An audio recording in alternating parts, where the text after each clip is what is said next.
everybody. So today I'm joined by a very special guest, Walter Beasley. He is homegrown. He is made from here, right here in Yuma and El Centro as well. And he's a saxophonist. If you don't know him, a professor, as well as an entrepreneur. He has some businesses going on. So Walter, thanks so much for talking with me this morning.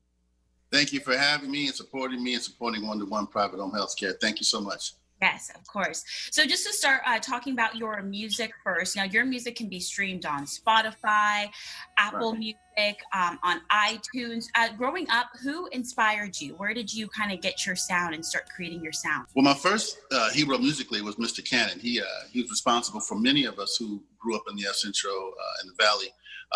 And we were all very grateful to him, for him, because he was one of the best musicians I've ever heard, and he took the time to develop all of us. I think for me too, it was incredible for me to be able to work in the fields and develop a hard work ethic, and that was done by my father.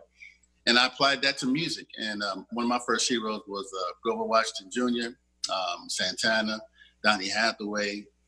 The list goes on and on, but I think that the role models in the Valley, especially now that I'm older, were my first role models, and they taught me the value of hard work. And the hard work, I applied to music, and I became what I became. That took you to become a professor. You went into teaching at Berklee School of Music. Right. How was that? And, kind of putting your knowledge now onto the younger minds. Well, it was kind of interesting because they say those who can't do teach. So I was already doing, and I decided to teach what I was doing. So I was blessed to be able to not only to be like a Billboard charting artist as a saxophonist and to teach those skills to the next generation coming up. And I kind of want to transition because from music, now you're into a little bit of the healthcare system. Right. You have 2 facilities here in Yuma, and for some, if you're a musician going from that into healthcare, it's kind of like, how did that happen? But you have a unique story. Tell me a little bit about that and how that got you. Well, my mother and father became quite ill, and I made the decision to move from Boston back to the Valley to take care of them.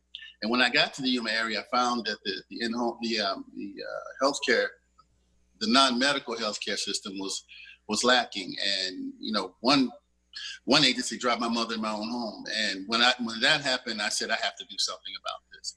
And I started my own company along with Gabby Chim called Lily Pro Home Healthcare. We were able to help dozens of families in the area with in-home health care, non-medical, and we were able to actually have salaries for our caregivers that were well over 6 figures. So it's been a great and rewarding time. Now I'm into I started a business called One-to-One Private Home Health Care, and because my father and my mother both had dementia, and I want to make sure that people in the Yuma area have an organization that's dedicated to in-home non-medical healthcare as it relates to dementia, because it's such an interesting disease, and everybody needs help with that disease, and it's hard to watch. Change comes hard, for some people, and I don't really want to change anything. I just want to provide an alternative type of non-medical healthcare, to provide a kind of quality organization that simply seeks to better the lives of people with dementia. That's it, and that's all I really want.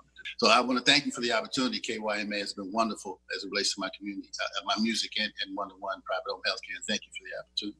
Yes, of course. Thank you. And we'll have the links to everything for you on our website as well at kyma.com. Thank you.